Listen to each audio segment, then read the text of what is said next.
Hey, Jim.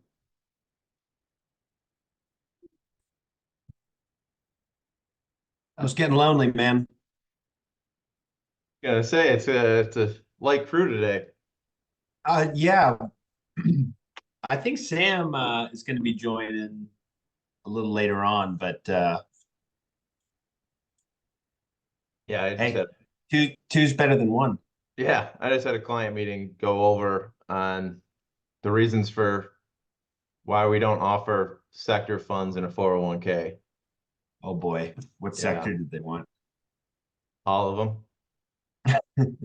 At first I thought it was just energy, and I was like, okay.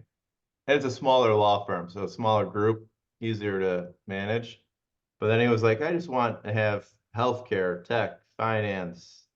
And we're trying to Yeah, tell them that it's just better to do it in their personal accounts. yeah. I was going to say throw them in the brokerage. Yeah. Um, why am I not surprised it was a legal firm? Is that or a doctor's office? Yeah. And then one of the guys is like, well, can we just set something in place that a participant can't have more than 10 or 20% in one of these funds? And it's like, it's participant directed plan and don't, Yeah. doesn't work that way. Um, there's a podcast I listened to, the Nevin and Fred podcast. The previous Napa chief content officer, Oh, yeah. and then Fred Reich, drinker and biddle lawyer who's been around forever. Yeah. And they were actually they cracked me up pretty good because they were talking about doctors and lawyer groups back when they were at previous rules, and they said, "Man, I should have just created a contra fund for whatever those people picked, and I'd be retired right now." Yeah. Hey, Yeah. Brennan. Morning, guys. How are you both doing? Doing good. Good to see you. I think we're gonna have a few more people spill in here, but we literally I just jumped on. no worries. I apologize. A couple minutes late, and I actually have a about a hard stop here, like 11:30. I got to get to some participant meetings at noon. Nice. Yeah, all good. I mean, we can make this a little more informal as people come in and out. And you know, didn't we have a conversation about the small plan space one or two meetings ago? I I know. think maybe the last one was obviously startups, Right. and the prior I think might have been the small plant space. Yeah. Okay. I think we talked about it one of the first calls before we added a number of um, other guys to this. Cool. I'm looking at, yeah, June. I think we talked about startups and then service um, for it. Cool. Well,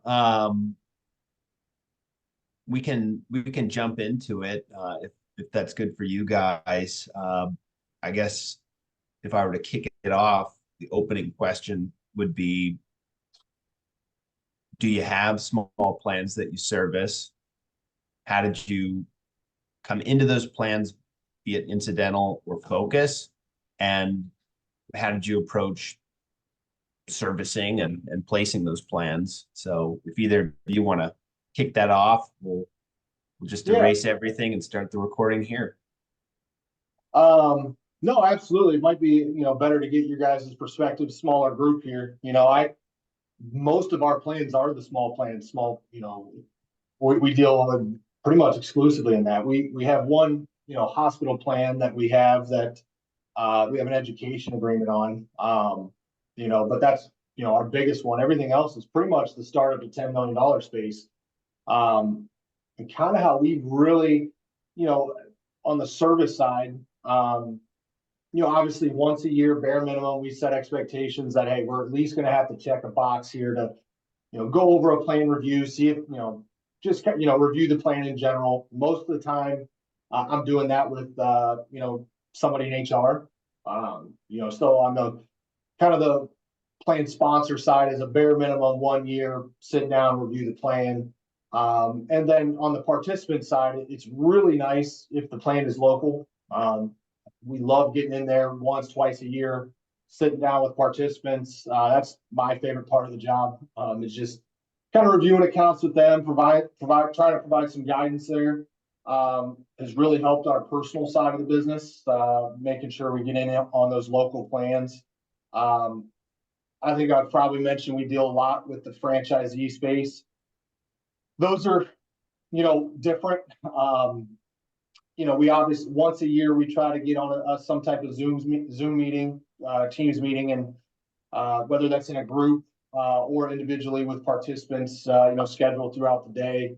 But it's everything's from behind a desk, which to me is like a nightmare. So I think we've really done well on the service side of being kind of a one-stop shop for the plan administrative contact, right? Like, hey, I got this email from the record keeper. What does this mean? Help me out. Or, basically just being a contact before they have to go to the record keeper or a TPA, that, may take 48 hours to get a response. So, it's been hard to, I guess maybe where I'm looking for some guidance is, it's been a little bit harder to, as we add more plans, we're above 50 now. But being that one-stop main, point of contact for all of these plans that, they all seem to have a problem at the same time. So figure out how to scale it correctly. Right. Jim, any thoughts on that? Yeah, so Brendan, I've worked in pretty much the same market. We have a number above the 10 million, but I've made all the mistakes you can with the startups and just taking any and all and saying, I'm your guy, call me for everything. And then all of a sudden it's a time suck. And sometimes you don't get buy-in. So we've been a little bit more picky of the startups we will take on. Especially here in Illinois, we have that secure choice mandated. So everyone wants to offer a plan because they don't like the state telling them what to do. Right.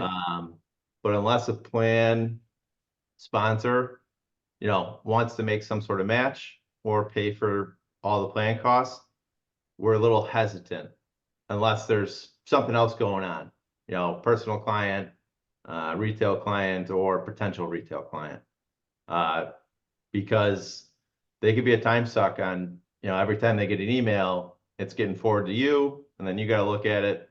So we're somewhat hesitant on that. But after now we've gotten some smaller plans that, they want to make the match. They want to have, they actually care about their participants. They make great clients and grow, 2, 3, 4 times what the other ones have. But then from the service side, usually if they're local, we'll do annual trustee and education meeting. We try to knock it out the same day. If they're not local, we'll do an annual Zoom and then Zoom education, and try to keep it pretty high level, but try to keep it virtual so it's not a lot of time suck going into them, because you start scaling up and you get more and more plans, it could be a lot. Right. So you guys are, essentially, if it's not local, you guys are doing, sounds like for both though, really, you're just doing once a year. Getting them for education. Yeah, annual education, and then the financial phone a friend for participants. They could call us with questions, and sometimes we'll get 1, 2, 3 calls in a quarter, maybe. It's not a lot of, they don't use it a lot, but we notice an uptick after we do employee education. But we try to keep it once a year. Gotcha. Yeah, I think we're kind of on a similar path. We're probably not as, as big as you are, Jim, and you've maybe been doing it a little bit longer. But yeah, our local plans right now, we're at about, for most of them, we're in there twice a year, like every 6 months. But the smaller, not local or franchisee spaces where everything's virtual, yeah, we're once a year. And, quite honestly, sometimes it extends to 13, 14 months, so Yeah, we're trying to figure out what's the most effective way for those plans that aren't local. Yeah, something I've seen partners do in our network is, bifurcate service, right? So you have the startup space or a small plan space, and I'd be curious with state mandates how that conversation starts. So I'd like to touch on that later, but one is the white glove service that $10 million plan or a larger plan would get. But then when you go down market, be it by carrot or stick, right? The stick being, hey, I need to do a plan because of a mandate. Okay, well, I can set that up for you. And I would like to unpack the questions and psychology around that. But then what we've been doing is saying, hey, I will do this plan, right? First and foremost, I'm going to show you the value of doing this plan to you, the business owner. So, we have software that shows the net tax benefit. Hey, I'm going to save you 30, 40 grand, whatever. yeah, Show that to them. We like to escalate that to a CPA who in the startup space is like, that's the biggest center of influence we found for small business owners. And then try to convert that to a referral source. But boom, the business owner does a backflip. You saved them X amount to where you've created your value proposition and you're already now solidified. Typically, we'll see a flat fee of anywhere of $3,500 up to $10,000. I think 5,000 is the sweet spot, and then a basis point trail and healthy boundaries, right? So, hey, I'll do a digital once a year, and then I would even think setting up something to where it's like I can come in and help, but it's going to be billable, right? Something to where you can be compensated for that time suck because I think that's something we struggle with, especially with this flood of plans where we want to say yes, yes, yes.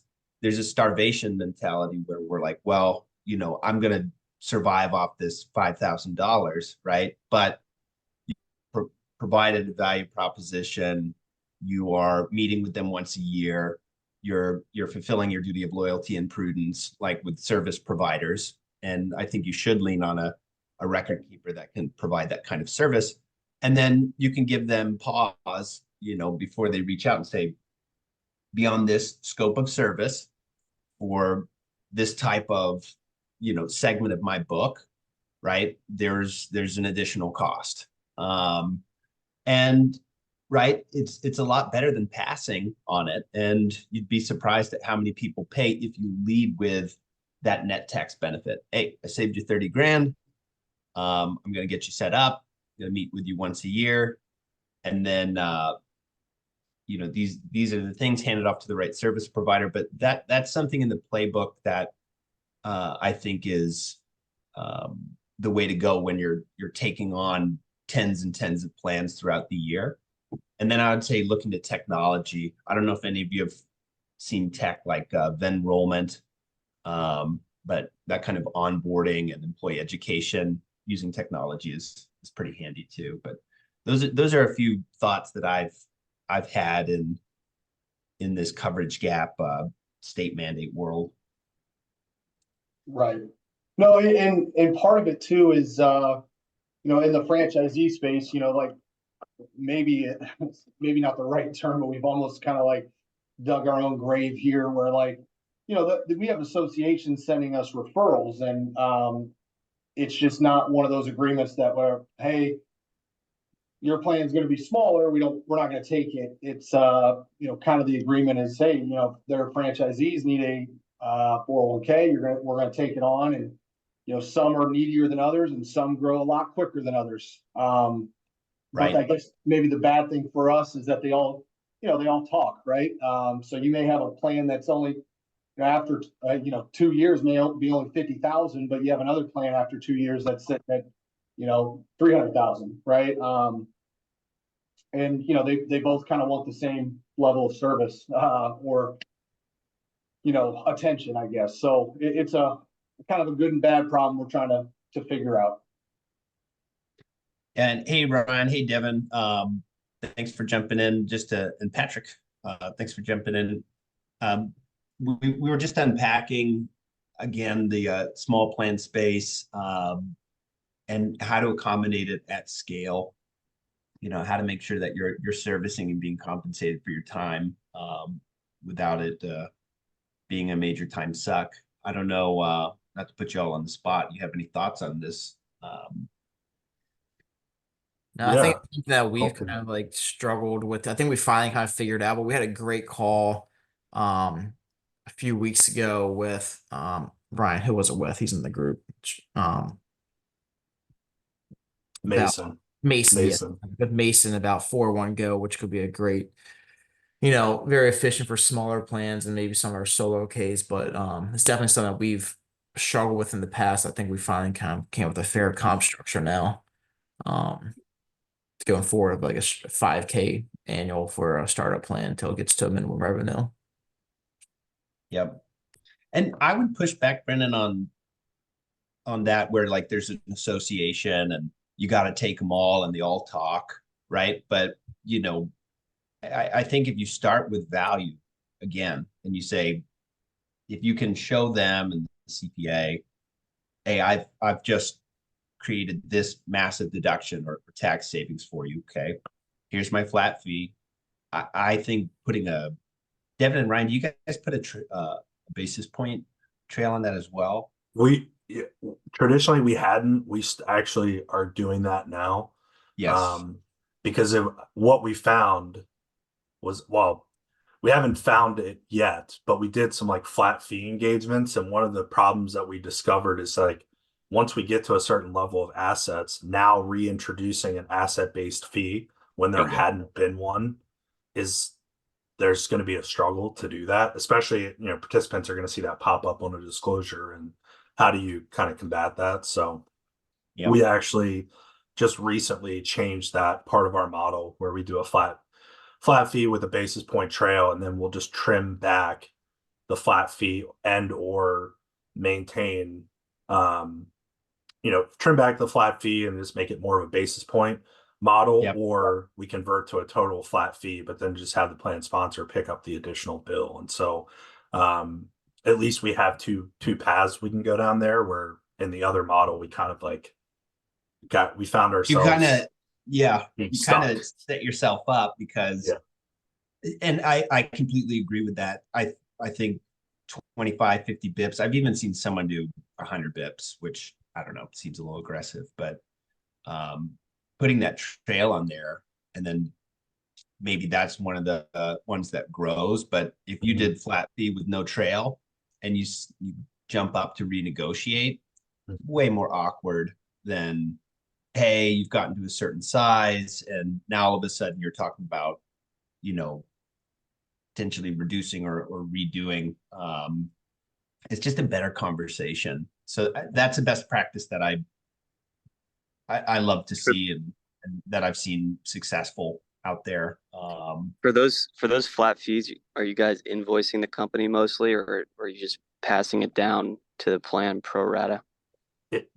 And mostly invoicing direct to the company. It depends on the plan and what kind of flows are expected, but typically if it's not a large enough participant group, that's just going to eat up account balances. Even if you do like no matter how you look at it, pro rata, per capita, it just ends up being prohibitive. So we just bill to the plan sponsor, and then, like, to Bill's point, we actually can use it as a motivating factor to increase participation. So we kind of sell the opportunity of an offset, like, hey, here's an invoiced fee, but we have this basis point trail. So if we get good growth in the plan, we can reduce our invoiced cost over time. And that kind of motivates the employer to say, like, if I don't want to keep paying this bill, I need to do my best to make sure that I drive participation into the plan. So that's kind of the psychology around how we've done it. It's not perfect, but so far it seemed to have worked. Going back to the good problem of state mandated plans coming in, and I'd like to throw this to you, Jim, because I think you mentioned, was it Iowa? Illinois. Illinois. So with Illinois and state mandates, I'd love to know that story. How that went down to where business started to come maybe to you, or it became easier to prospect. And then I'd love to know, is it the business owner? Is it part of their staff? And then how those conversations begin. But do you mind sharing a few anecdotes on that? Yeah, so a lot of the startup plans came from payroll referrals. So like a Paylocity, a Paycor, they're meeting with business owner, and the way Illinois did it, they did it, I forgot the dates, but it started off at companies of 100 or more employees, and then 50, and then 25, and up next is 5. So when it started hitting 25 employees or greater, you required a some sort of retirement plan or enroll in the secure choice. That's when we noticed a lot more conversations coming up. And then the conversations we would have would mostly be with the business owner, and it was mixed. You would show the business owner the tax benefits of having the plan, benefits for the employees, but then their responsibilities of administering a 401k, and then they would immediately go to the costs. So showing that tax credit really helped those conversations to drive some more startup clients. And then we've had a number of them that were just like, I'm a construction company, I don't want to deal with this. I got 25 people in the busy season, I got 5 people in the slow season. And it was more so, all right, if that makes sense, then you should just go to the secure choice. Kind of evaluating and qualifying that they even want a plan or could even capable of running a plan. So it was, and we turned away a number of them because of that, just because they weren't in a position to have the plan. Right. It was just the state of Illinois forcing their hands, and a lot of business owners really, they don't, not to get political, they don't care for being told what to do by the state of Illinois. Which is great because it pushes them to private sector, right? So all of Yeah. us. But does anyone else have any thoughts on that theme with state mandates, and does that resonate with everyone, or does anyone have a different experience when it comes to those conversations? Well, I gotta hop off here, so I guess I'll kind of add on that, but I think if it ever, the state mandates come to Ohio and West Virginia, which they probably will eventually, I think that'll probably be good for us, because like West Virginia people do not like having the government tell them what to do. Not to get political either, but it's kind of the same with Ohio. So we haven't really run into too much yet. The most that we've run into it again is in the franchisee space, where states are mandating it and they, would rather have the 401k. So. I think it was Bill Awesome. speaking. Sorry to jump in here, but you said something interesting about payroll referrals, and I've got a payroll company. I'm in Louisiana, so we don't have any state mandates or anything, but I do have a payroll company I'm working with that we've kind of referred business back and forth to a little bit. And I just was curious, and those companies you're talking about are large companies, and the one I'm talking about is a smaller one. But is there any sort of economic arrangement between your firm or you and the payroll companies for referrals? Is it just kind of a, hey, unofficial thing, I'll refer business back and forth. The one I'm working with, I guess, has started talking to Vestwell, the record keeper. They have a some sort of like partnership program where they can enter in with Vestwell, where if it's a referral from them and we use Vestwell, they get some sort of small you know ongoing trail on the assets. So I just was curious if anybody had seen that. Ours is more of handshake. We don't have Yeah. any seller's agreement or any shared compensation going back and forth.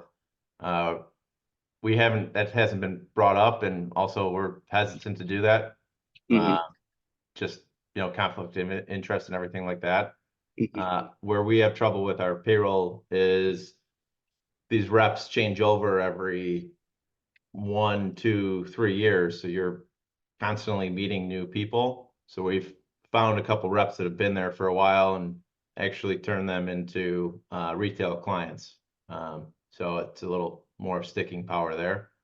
But I haven't noticed that payroll's having a kickback from other record keepers. I know when talking with Vestwell, they're more of a advisor-friendly fintech platform versus the guideline human interest that we're trying to replace us as the advisor. So it'd be, an interesting opportunity for you is you could be the advisor on, that payroll using Vestwell as a record keeper. Yeah, and Vestwell's got a lot of, they're very high on the integration, payroll integration, so all that runs really smoothly, which is nice. Yeah, I guess I'm trying to determine.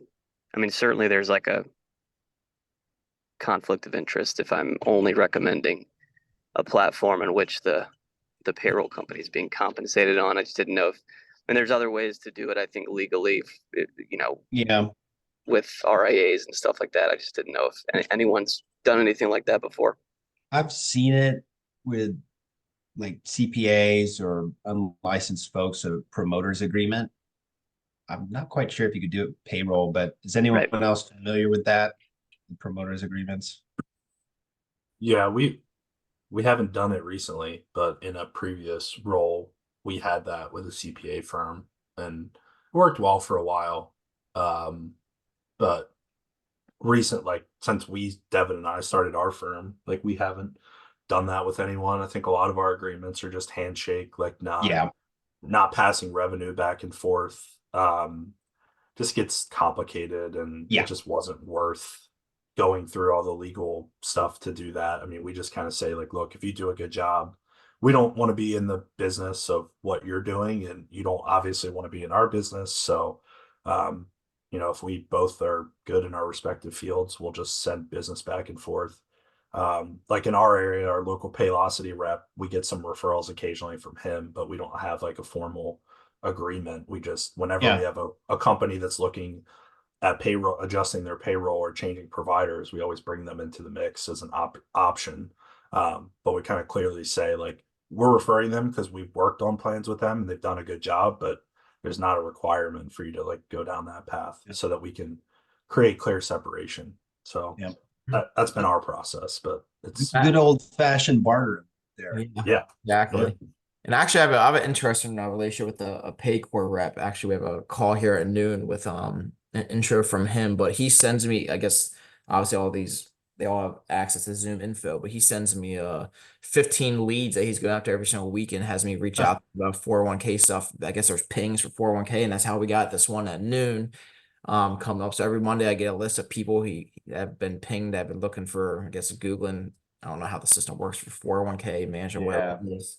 But I'll go and then I follow up with them. And so it's kind of, he does all the work. He provides me the emails, the phone numbers, contacts, and everything. I just send emails. So it's kind of nice. Yeah.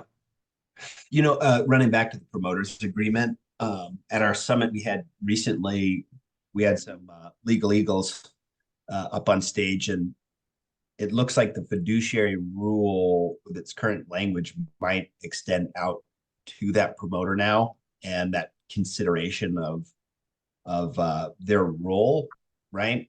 Now they might be covered as a fiduciary, right? Which brings in that conflict of interest. So from a legislative point of view, it may become more risk on when you create those agreements as well. I didn't think too deeply on it, but that did perk me up a little when I saw that. So just another thought.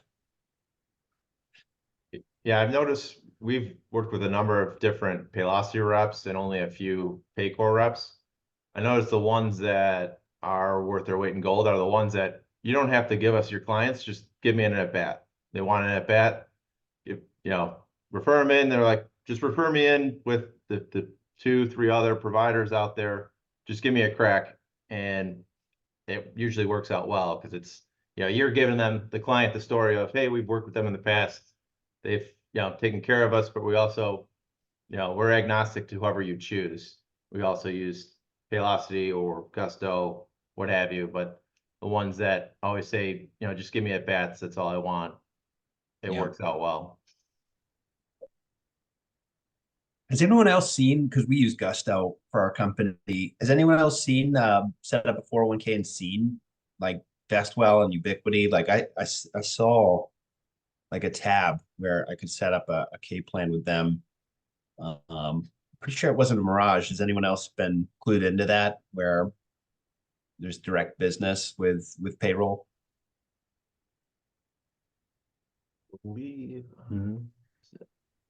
I thought I saw that they have like a preferred provider for their 401k in Gusto, and I'm drawing a blank on what it is. Yeah, I'll try to dig it up. I'll send a screenshot to the group. So we're a Gusto user. I'm pretty sure within Gusto they kind of promote Guideline and Yeah. but I think it's a Guideline plan that has the 360 integration with Gusto, but I don't think they have their own record keeper or anything like that. Well, that's good. I just saw the logos, so I'm probably just fear mongering. I definitely, I've heard of the Guideline integration with them specifically, but I'm not familiar with any of the others that you mentioned. I mean, I know that like a Vestwell is pretty well integrated with a lot of the payroll providers. But I don't know of any like specific relationship there other than Guideline, like Patrick mentioned. Mhm. Yeah. I just did a quick Google of Gusto and Guideline, and Guideline's first thing that says preferred 401k partner for Gusto. Guidelines pretty much cookie cutter all in one. Like they want to be 338, 316. Am I remembering that right? Where they kind of Yes. have everything on lock, very, very uniform. Okay. They wanted to replace us, the advisor, and Right. run their own plan, and now they're turning tides and wanting to partner with advisors, but still keep 338 or AUM fee. It's funny how that goes. It's the same thing that Betterment tried to do for their Betterment at Work product, where they went direct, and then now they're like struggling with placing those plans, and so they're reverting back to an advisor-based model, which kind of tough to come back from when you cut out the advisor community and then you come back to them hat in hand and say, hey, can you actually sell this for me? Mhm. Yeah. It's really difficult to get someone on the phone at Guideline. I had one Guideline plan that I just moved away from them, and then like there was a payroll issue or something, and like, you know, we had to email the support team and open a ticket, and you know, 3-4 days later you get a response, and there's a 1-800 number, but you got to wait 30 minutes. So I don't recommend it. But Yeah, it we is don't 7 times cheaper than industry average. So I think that's for There you what it's go. worth.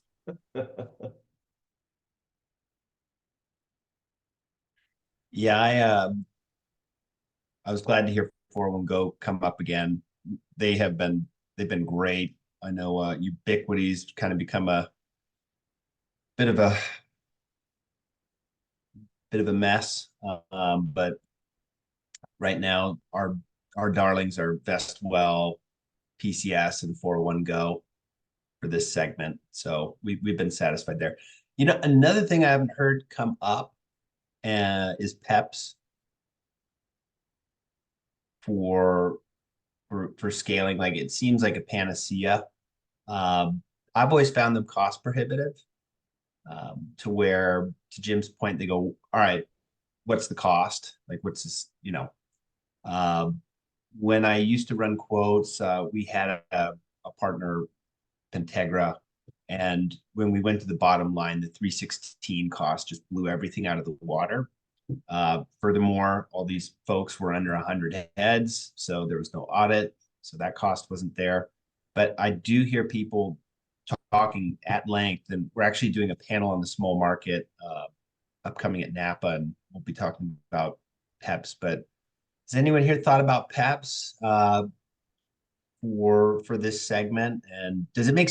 I want to hear where it makes sense, because the 3 points I had was economies of scale, right? Throw enough people in there, and it's going to bring the cost down. 2 would be the offloading of the fiduciary burden, right? That robust 316. And then the 3rd would be the audit, right? Which doesn't make sense for this segment. But PEPs, anybody have thoughts on PEPs or actively using a PEP? We looked into the option of doing that.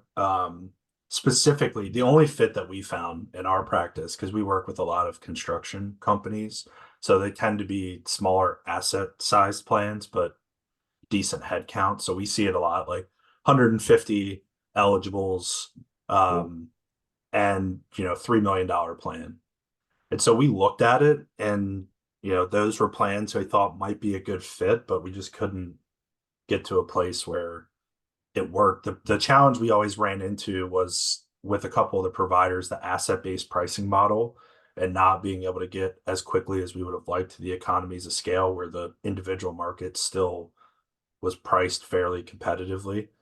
We just couldn't get the scale to get the cheaper costs that often get sold with that model. And the shared audit cost was a big selling point potentially, but then we got into other nuances too, like we talked about this on a previous roundtable, but with some of the contractors, especially in our area, like proximity to DC, there's a lot of federally or state funded work that happens, and you get into scale work and prevailing wage with Davis-Bacon and Service Contract Act, and that creates a whole different element to like plan design. And so we started crawling down the rabbit hole, and we came out of it on the other side, and we just felt like it didn't work quite yet for us, at least not with, and that was, I don't know, Devin, a couple years ago, we explored it, and we haven't gone down that path again recently, but we do hear about it quite a bit. We have one plan on a PEP, but we're going to be shutting that plan down this year because he's not growing the company. It's father, son, going to just move to a solo K and call it a day. It just seems, and it's what's that Transamerica tag. So far it's been clunky and just seems like it's not ready for showtime. Where I thought it might be interesting is, there's some record keepers out there that will allow you the white label a PEP. So it'd be, whoever your DBA, so True North Retirement Partners, 401k, they log into that, they see all our contact info. But you need some scale to get it done off the bat. So it's, you got to put together a number of plans and some assets and move them all at once. And we just haven't found, not that interested in it at the moment. And it just seems like it's just a couple steps away from being ready for showtime. Yeah, I could see that, where all the kinks will get worked out, because it's not that long ago the first 403 BPEP came out. Everybody's touting what they got. I can tell you we've been approached like, hey, you should make an aggregator PEP, and I agree with your points, Jim and Ryan, where the market's really fair for individual plans. And when you do an analysis, it doesn't make sense because an individual plan can do everything a PEP can. So it's unique. Fun fact on PEPs that I heard back to the legal side, which is interesting.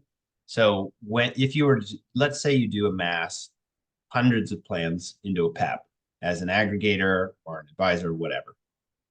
One risk is you have now exposed all of your clients to competitors, because when they look up the filing, they're going to be able to see every plan, right? So instead of hunting down each plan, they can now look up your PEP. So heads up there. Number two is litigation risk. So I know we talk about the fiduciary duty of, just making sure you do the right thing by your clients. But let's be honest, you sell a startup, your chances of being sued are like very, very low. And that's another risk. So if you create a PEP and it grows to such a size that now all of a sudden plans that normally would have been well below the radar, now you are a target. And something very interesting about that, we talked with Jason Roberts with Pension Resource Institute, and he partnered with guy Pete Swisher with Group Plan Systems, GPS. They actually have a strategy to where once one of their PEPs gets to a certain size, they will clone it and start filling the clone to keep under that radar. I was like, holy crap. But that's how real they think that risk is as well. So food for thought. I thought that was interesting. Yeah, I heard that Paychex has a PEP and it just crossed $1 billion last year at some point. So I'm interested to see how that's going to go from their standpoint and their service, knowing their history. And by the way, if there's anyone that I could bring on any topics, please don't hesitate to reach out to me for future meetings. As y'all know, I run a few summits throughout the year. So if there is a subject matter expert on any topic that you'd like, I'd be happy to source it and bring it in here. As we wrap up, we've got 12 minutes left in the hour. Are there any other topics looking forward that we'd like to bring up in the March event? Could be small market again, could be MEPs, PEPs, it could be dissecting associations. I personally think CPAs, or maybe a referral source, topic would be cool. I know Devin and Ryan in construction, Jim and Patrick in associations, but anything for March for topics? I think Sorry, go ahead. No, I was going to say, I think TPAs are an interest, when to use a bundled approach versus an independent TPA. I'm actually driving to a client right now where I'm kind of going to almost apologize for the service of a TPA that we had brought in. And, but I also have a great relationship with a separate TPA who's does an awesome job on, a dozen plus plans of ours. So I'm kind of sometimes conflicted on when it's a good idea to use one versus not. Okay, I captured that. That's awesome. I would agree with that. We actually have had some situations with that recently where like bundled versus unbundled, and what's like some good feedback to get on that front, because we've had a couple situations where similar to what Patrick said, like we've had TPAs that haven't done a good job, and we've also had bundled scenarios where that's gone a little sideways. So trying to kind of marry the two options to the client, like what everyone's process is around that. Yeah. TPAs are such an interesting thing because they are so mom and pop for the most part. Mhm. So Does anybody use plan design consultants here? PDC? I have talked to them, but never used them, but I do like those guys. They have been incredible for us because Ryan, correct me if I'm wrong, but we were using some local relationships that kind of just dropped the ball on some things. But those guys, the service and everything there, they've been pretty top of the line. So I couldn't recommend them highly enough. Yeah, I would agree. Our we use them for all of our non prevailing wage construction. Like anything in that space, we still have a different relationship, but they do everything else for us whenever we're using a TPA. They're good. I think honestly, our biggest challenge, which isn't a huge deal, but I would say the biggest drawback is that, West Coast versus East Coast. A lot of our business is on this side of the country and they're on West Coast hours. So sometimes that creates a challenge, but it's few and far between. That would be our only, like, I'd say drawback. Everything else, they've been great for the plans they've worked on for us. I don't know if you have experienced any issues with like the consolidation of that world, but it seems like, a census future plan and a couple of the Yeah. other large ones are buying everybody. And so we've had some issues where, there's a team of the people working on a plan, and then 6 months later, they're all gone. They don't work there anymore. And it's kind of not being handled great by the buying firm. I just dealt with that this past week, and we're just moving from a separate, unbundled to a bundled platform now. But it would be interesting to talk more about when to use the bundled versus unbundled approach. So I've dealt with similar situations to what you said, Ryan. Yeah, we actually came across one recently with a TPA that's existing on a plan that I guess like there's some TPA aggregators that are popping up around the country. I forget the name of the one they're affiliated with. Maybe Strong Point, I think.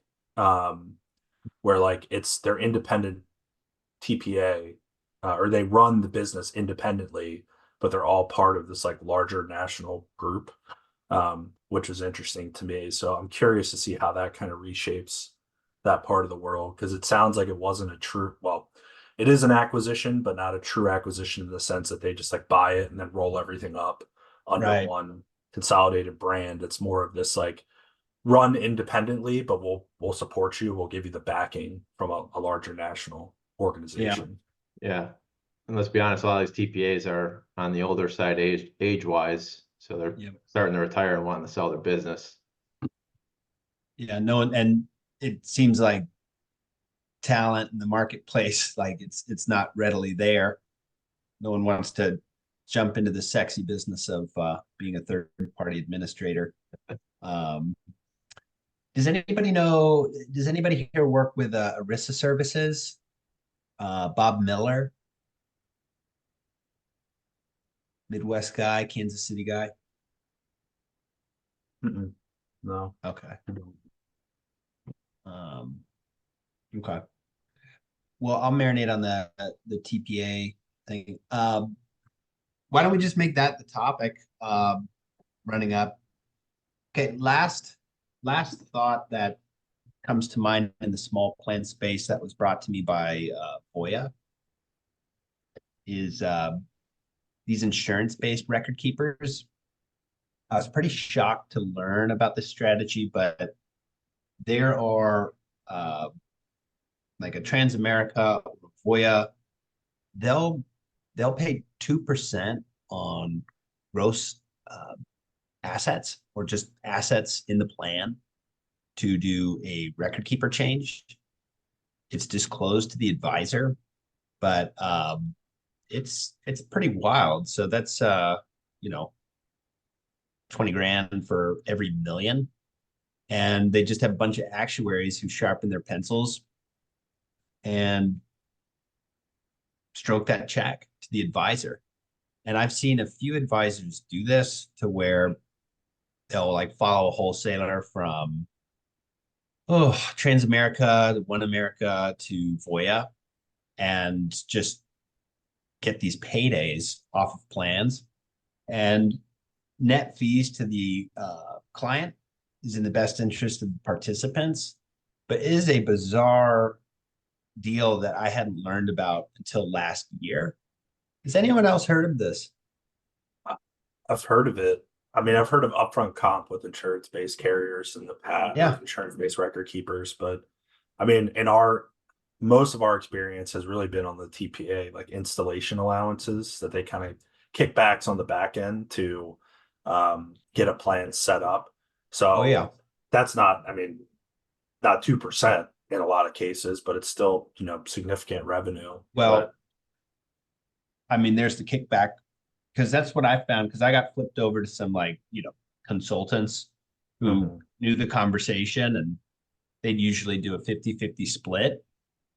But this is another opportunity to pocket some serious coin where Mhm. if it's in the best interest of the participant, I just want to be very clear. And we've had some really successful advisors in our group who ran this strategy, which is where my skepticism went away a little bit. Good.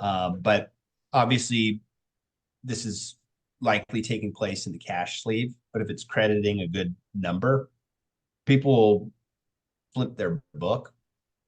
So if service is underperforming and you have a plan that has a couple $1,000,000 in it, it might be worth a conversation there.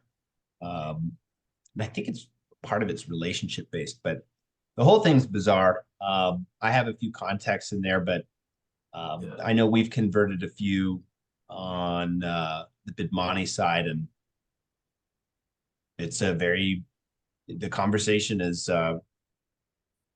not as bizarre as you would think. Like usually it's a win all around, and like I said, it's disclosed and everybody's happy at the end of the day. But yeah, that's another thing I learned in the small plan space, to where you can make like 20 grand instead of your annual 5 by flipping it to one of these types of record keepers. And fees don't change. In fact, they might go down in some cases, but yeah, it is interesting. I thought it was absolutely bizarre. I used to think of insurance as the evil empire, living in the shadows. But anyway. Yeah, I'm at my experience. I mean, I've actually looked at that in the past. It's been a while since I've looked at that specific structure, but from memory, it seemed like to me, and this, maybe actuaries figured out another way to make it work, but in the past when we looked at that, I've gotten like a no upfront or upfront, proposal built. It seemed like the fees, it was kind of built into the record keeping cost, and it went up significantly. It sounds like that's changed. So I mean, I'd be curious to understand how that process works or what that looks like. We could also probably talk to our local reps with those Talk to your respective local companies. reps. Like I Yeah. said, some of the advisors we work with have $1 billion+ under assets. Yeah. So they're pretty high up there on grids.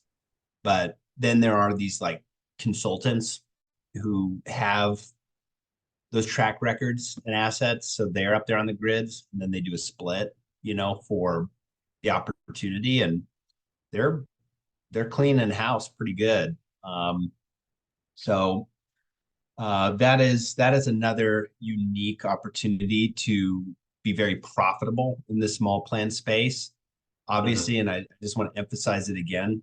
My philosophy is it has to be in the best interest of the participant. So, as long as that's achieved and you have that upfront conversation, you get, your annual fee, but then you get that chunk of coin for transferring it over to one of those record keepers. And boy, it does a good job. I haven't heard, they're a big box. So, Yeah. I'm happy to help with anyone sniffing around there. Because I got connected to a few of those folks. It's a weird world. was an interesting one. I'm so used to the Ascensus, Bestwell, flat fee, which is where it's going, but I don't think Transamerica or Voya are going anywhere either. So, No. Hey, fellas, I had to jump off, but I appreciate you all and look forward to next month's. yeah, thanks, guys. I'll see y'all in March. Everyone. All right, thanks.